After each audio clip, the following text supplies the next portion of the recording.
Stephanie Milky here, aka KetoMOM, or often called mom, sis, Steffi, daughter, wife, aunt, and friend. Just like many of you, I carry a lot of titles. My favorite title is mom. I should probably say wife, which takes a lot of my time. But let's be honest, if you want to do something and do it well, you will make the time for it. Commitment is hard because we find ourselves overcommitted, but when you practice prioritizing, you will find out what is actually important and what you can let go.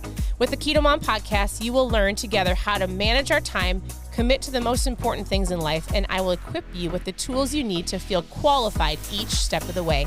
My name is Stephanie Milky, and welcome to the KetoMOM Secrets podcast. Hello, welcome to the KetoMOM page. My name is Stephanie, and we are going to talk about a Keystone habit. It might sound like something maybe you've not heard of, the Keystone habit. I'm really just going to tell you what we learned yesterday in our homeschool that my husband put together for our kids. So I have an incredible husband. He's a constant, he's a visionary. He is the person that you're like, hey, you should be teaching my kids. And he's sitting on the other side of the camera going like this, oh, stop it. But for real, we homeschool our 4 girls. And we think it's super important to help them understand the power of how you learn. Let's make sure that you're learning how to learn, or your mindset. What I teach you, what we talk about here, we also teach our kids. So yesterday's conversation in our home, yesterday morning, is we're going through this high performance training. We're going through this course as a family. And one of the things that we talked about was a Keystone habit. We're talking about habits. Isn't that great? Because right now I'm going through or helping navigate a fat loss masterclass based around habits. So it was perfect. So I thought I would share it with you today. So before we dive in, and I just give you some quick little tips, and I have some questions to help you as you're navigating through new habits to start, old habits that need to be stopped. What does that look like, and how do I navigate through that? Tell me where you're tuning in from. I am tuning in from Florida. It is a wonderful day. We all got up early. We went to the gym. Well, Steve and I go for a walk every morning. That is one of the Keystone habits in our day. I feel like we get up. Whoever is the last out of bed has to make the bed. That is our rule. And then it's a trigger. The alarm clock goes off. We get up. Last person out of bed makes the bed. We get downstairs. We shake up our ketones. And the first thing that Steve and I do is we go for a walk. It sets the course of our day. It's a cue. It is a Keystone habit. And so as we were teaching the girls, we were watching a video, teaching our girls yesterday. If you can find that one Keystone habit, that one thing that in the morning, if you do it, it sets the course of your day. Maybe you already have that. Maybe you're like, yeah, if I get up and I sit down and I read, some of you start with reading in the morning. Some of you start with whatever it is, it sets the course of my day. If I wake up late, or if I don't do that one thing, I feel like my day is out of sorts. If you already have that set, if you're like, I know what my Keystone habit is, share below. I would love to know what it is. And everybody's different, right? So I just had a realization today as my husband and I were going for a walk. I think oftentimes we think that a day should be structured a specific way because everybody else does it that way, right? So if you think about how, if you were to just follow somebody, for instance, my habit tracker, right? There's a habit tracker that we had created, and it just has different habits that as you implement one habit at a time, you can go throughout your day and implement these great habits. So it starts with mindset, and it starts with water, and it goes down and all the things that you can do throughout the day. And I've always said, hey, it's super important to get up. I truly feel like it is. And to work on your mindset. But that can look different for everybody. In the morning before I get out of bed, my alarm clock goes off and I lay there for a minute and I always go, Lord, thank you for another day. I just say, thanks for another day. It's going to be a great day. I might say something, I just have my own conversation with God, right? And in my mind, I just realized as we were walking today that I actually think I would have I think I'm going to switch some things around. The Keystone habit for Steve and I is to get up and immediately go for a walk, right? That sets the course of our day. Sometimes and we'll listen to a podcast, or we have really great talks, or we'll just have some conversation. And I realized for myself, I actually think I would have a better, more quality quiet time at night when my kids are watching a movie. I actually think that I would feel either more productive, but also I think I would do a better job at delivering content or sharing what is on my heart to you if I actually have my quiet time in the evening, and then I read a little bit. I will do my red light in the evening, and then I write down what I'm going to talk to you about in the evening. So I'm ready for the next morning. So I was walking this morning and I thought, I'm going to make a shift, because you do know that there's some incredible habits and things that you can do, but guess what? Your day looks different than my day, and my day looks different than somebody else's day. So when I tell somebody like, hey, on Sundays, I like to prep for our week, what does that look like? Sundays might not work for you. So you have to understand that when you're learning from people, it's going to look different, but the key idea or the thought is, when does it work best and when does it fit in your day, right? So what we did yesterday was we talked to the girl, or our video talked to the girls about habits. And I'm going to read something to you. He talked about having an extraordinary life versus an ordinary life, and which life do you want to live? Everybody falls into one of the two. Are you going to be ordinary or extraordinary? And it's based on your work ethic. It's based on the actions you take. He says, listen, if you look at the statistics in the United States, it's sad to read that the average person is unhappy, overweight, hates their job, and is probably headed for divorce. Which I would say that if you just look around, you read people's posts, you ask people how their day is, unhappy, overweight, hates their job, and is headed for divorce, really, I would say, is we're not far from like him saying like, yeah, that's probably a majority of people. It's super sad, right? If you are one of the few that do not fall into this category, congratulations. And so here's what we did.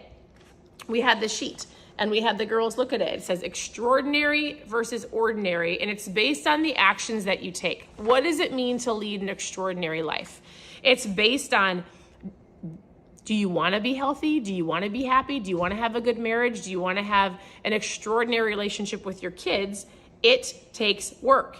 It takes healthy habits. It takes action. Is it hard? Yeah. Is it worth it? We talked about this yesterday. Yes, 100%. How do you get there?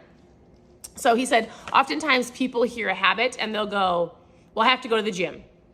Well, what? And then they do it for a little while and then they quit. How do you make a habit as you add them gradually on and you learn one new thing at a time? How do you make them stick? And one of the things that was super powerful is you have to define a meaning behind your action, define a meaning behind your habit. Why do you want to go to the gym, right? Does it give you, what would the meaning be behind it? Not just, I have to go because I have to lose weight. Like, can you put a stronger meaning behind? Does that make sense? I want to go to the gym. I want to get healthy because I want to be the best mom and grandma in the future. Make sense? So, all right, I have actually a couple questions I wanted to give to you, because I often think that sometimes we go, well, how do I stop a habit, or I need to stop something, or how do I start? So here's some questions that was on our sheet that I want to give to you as you go throughout your morning, all right? Number one, what do you need to stop doing to turn your ideal life vision into reality? What is something you need to stop doing in order to, my hope is that everybody on here has a vision, has a goal. Like, I would love to have the job of my dreams. I would love to find a spouse or have a great relationship with my kids, be financially free. Like, I would love to lose the weight. What is it? So then you have to go, all right, the question is, what do you need to stop in order to achieve that? I've talked about this a long, long time ago, but if you put yourself in that person's place, like, okay, I am today, let's say you need to lose 50 pounds. And then you go, okay, I'm going to operate today as if I was 50 pounds lighter. So as I go throughout my day, what are the things that I need to stop or make a better choice on, right? So you get to breakfast and you're at work and there's donuts in the employee lounge. And then you go, nope, today I am the person that's 50 pounds lighter. What would me as that person choose in order for me to have gotten there? Does this make sense? I would not choose the donut. Or lunch. Everybody says, hey, let's go out for lunch today. So you all go out for lunch and you're sitting around the table and you're ordering your meal and you go, oh, I'm the 50 pound lighter person. In order for me to get here and I got here, what did I have to choose? All right, I'm going to have the chicken Caesar salad, no croutons, put the dressing on the side, add some extra chicken, right? Like, you've put yourself in that space. So my question to you is, as you walk throughout your day and you're figuring out, like, what would I do as that person? Like, I want to have a better relationship with my kids, or I want to save some money, and then you end up at Target. We went to Costco last night. We needed two things. We really went for eggs and toilet paper. We didn't go crazy, but we came home with a cart full of stuff, right?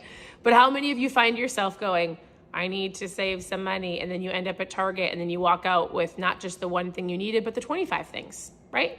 No, me as a saver, I'm walking in and I'm going to grab the things that I need. So, a couple questions for you. What positive benefit would you experience if you were finally able to get this bad habit out of your life? Is it overspending? Is it overeating? Is it your attitude? Is it your not being emotionally stable? What would it be? What would it look like? Why is it a must for you to change this habit now? These are questions you have to ask yourself. So the first one was, what do you need to stop doing to turn your ideal life into reality? Number two, what positive benefit would you experience if you were finally able to get this bad habit out of your life? Number three, why is it a must for you to change right now? So we'll stop with those two because there's a lot of questions. I think that's a lot for the day. So I just liked it. I was thankful that my husband took the girls through this, an ordinary versus an extraordinary life. Do you want to be extraordinary? I think sometimes people feel bad, like, oh, I'm outgrowing the people around me, or people make me feel bad that I want to go after better, or now they make me feel like I'm better than them because I want to lose the weight or I want to be that better person. Guess what? You might outgrow the people around you. And you don't have to do it pridefully, but you can do it well with a smile on your face and a positive attitude, and you just take the actions you know you need to do to be that best version of you. So it's okay that you say no to certain foods. You don't have to feel bad about it. It's okay for you to say no to an activity at night because you've already set your gym time, right? It's okay for you to work towards being a better you because when you are that person, eventually they're going to go, you're so inspiring, please help me. That's how it works. And you don't want to live an ordinary life because who wants to be unhappy and unhealthy and crabby, in debt up to their eyeballs and have a terrible marriage?